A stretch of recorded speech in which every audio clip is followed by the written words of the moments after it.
Bonjour, je suis Vincent Martinet et je vais vous présenter les résultats du projet APISMAL mené dans le cadre du LABEX basque.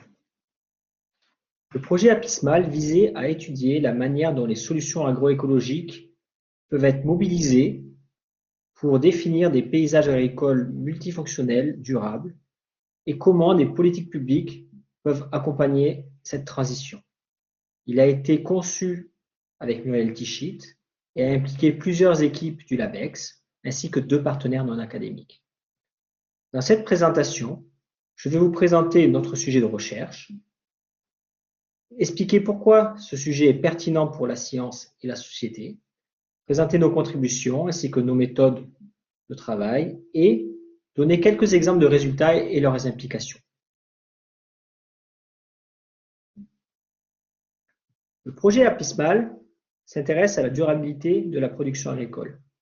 Une agriculture durable doit à la fois produire suffisamment pour répondre aux demandes de nutrition, mais aussi réduire ses impacts environnementaux et participer à la lutte contre le changement climatique et à la préservation de la biodiversité.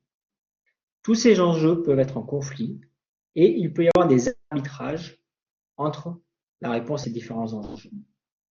Une des solutions proposées consiste à mobiliser les dynamiques écologiques et les services écosystémiques pour améliorer les performances de l'agriculture en s'appuyant sur des solutions agroécologiques.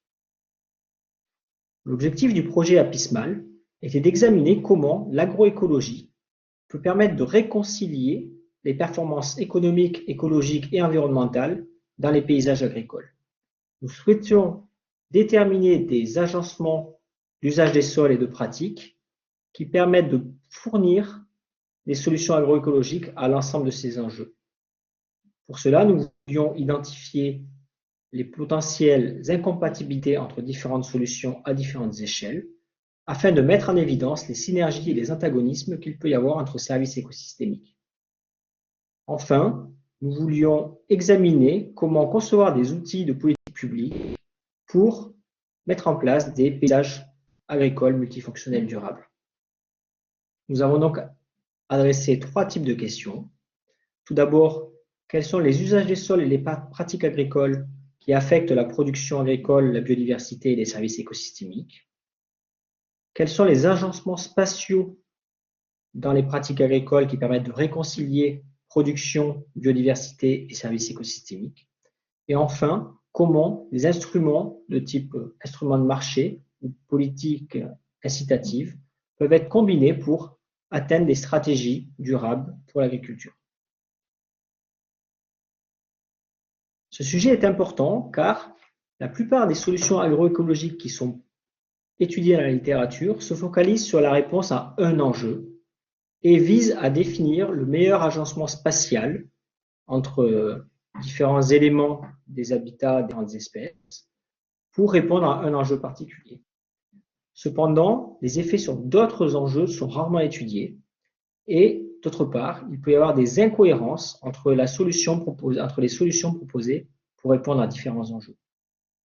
Pour pouvoir étudier cela, il est nécessaire de concevoir des paysages multifonctionnels en considérant tous les enjeux impliqués.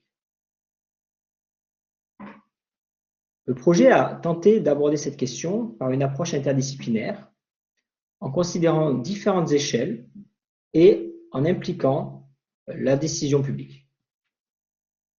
Il s'est basé sur un consortium composé de 5 équipes du périmètre Paris-Saclay, plus 2 équipes de modélisation et 2 partenaires non académiques. Les différentes disciplines impliquées étaient l'épidémiologie, l'écologie économique, l'agroécologie et l'agronomie et l'écologie. Notre travail s'est appuyé sur la conception de solutions agroécologiques et par solutions agroécologiques, nous entendons un ensemble de pratiques et d'usages des sols, de l'échelle de la parcelle jusqu'au paysage, conçus pour améliorer les performances des paysages agricoles par rapport à un ensemble d'enjeux. Le travail s'est déroulé en 4 tâches. La première consistait à caractériser et évaluer les solutions agroécologiques par rapport aux différents enjeux. La deuxième, à identifier les potentielles incompatibilités entre différents enjeux étant donné l'incompatibilité des solutions agroécologiques proposées. La troisième consistait à explorer par de la simulation les synergies des antagonismes entre enjeux. Et enfin, la quatrième, à développer des instruments et des stratégies de gestion pour mettre en place des paysages agricoles multifonctionnels. Pour faire cela, nous avons développé des méthodes basées sur majoritairement de la modélisation, avec une approche multimodèle qui consistait à combiner plusieurs modèles spatialement explicites représentant les dynamiques écologiques et environnementales en jeu, à différentes échelles et étudiant différents aspects correspondant à différentes approches disciplinaires. Cette approche-là nous a permis d'examiner les arbitrages entre les différents enjeux et d'identifier les déterminants qui vont favoriser plutôt tel type de service écosystémique plutôt que tel autre. Enfin, nous avons mis un effort sur la définition de la manière dont les politiques publiques peuvent s'emparer des résultats en impliquant des parties prenantes. Cela s'est fait via l'implication de partenaires non académiques. Il y avait 2 partenaires non académiques dans le projet, la CDC Biodiversité, qui s'intéresse à la définition d'instruments et de scénarios pour la préservation de la biodiversité et la promotion de la fourniture de services écosystémiques, et le réseau CIVAM, qui fédère un ensemble d'agriculteurs impliqués dans la mise en œuvre d'approches agroécologiques à l'échelle de la ferme ou du paysage, que ce soit individuellement ou en groupe.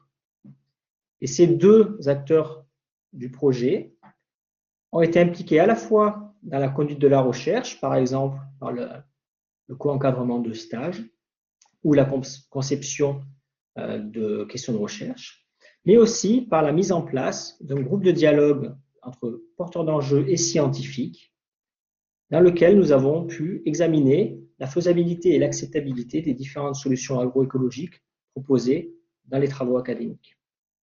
Ces groupes se sont basés sur des rencontres avec des acteurs divers, allant des agriculteurs aux agences territoriales, telles que les agences qui gèrent les bassins versants, à des agences privées, les coopératives par exemple, des institutions, des ministères tels que le ministère de l'Agriculture et le ministère de la Transition écologique, des associations et des scientifiques. Pour finir cette présentation, je vais vous présenter 3 exemples de résultats que nous avons obtenus. Le premier se base sur une analyse de la bibliographie qui nous a permis d'identifier l'effet de différentes solutions agroécologiques sur différents enjeux. Nous avons combiné les analyses bibliographiques de différentes disciplines pour identifier comment certaines solutions, par exemple la diversification des cultures ou la mise en place d'habitats non cultivés ou d'éléments semi-naturels dans les paysages agricoles, pouvaient influencer différents enjeux liés à la durabilité de l'agriculture. Nous avons pu créer un réseau qui lie les enjeux aux solutions et identifier des solutions gagnant-gagnant qui affectent positivement l'ensemble des enjeux étudiés.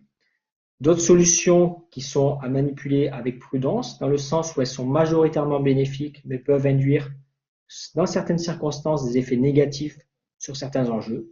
C'est le cas, par exemple, de la présence de forêts, qui peut avoir un effet négatif sur la protection des cultures en favorisant certains bioagresseurs.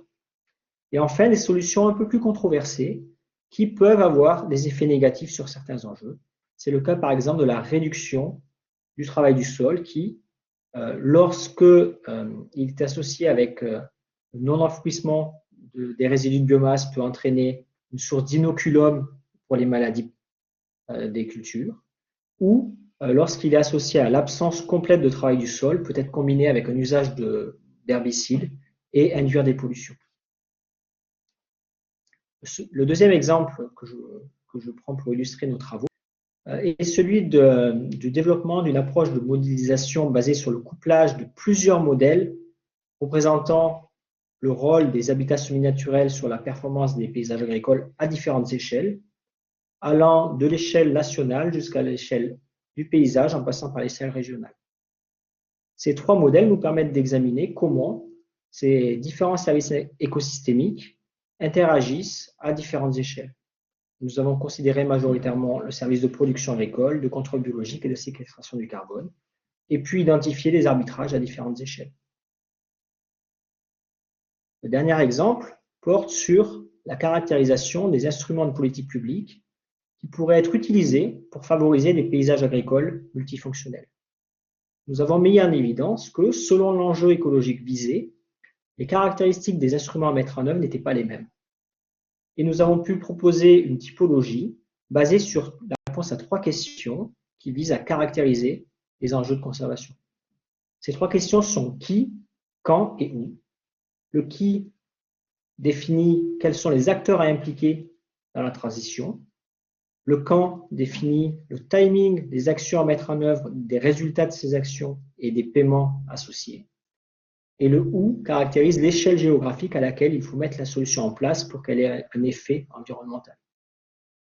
Les réponses à chacune de ces questions vont soulever des défis pour concevoir des instruments pertinents et nous avons identifié comment différents types d'instruments peuvent être à même de répondre à différents types de défis. Pour résumer, le projet APISMAL était un vrai projet interdisciplinaire. Nous avons construit la question de recherche ensemble, sans savoir où nous allions, sur un sujet de recherche important car peu traité, et nous concluons qu'il y a encore beaucoup de travaux à faire dans cette direction. D'ailleurs, la plupart de nos productions nécessitent encore d'être valorisées.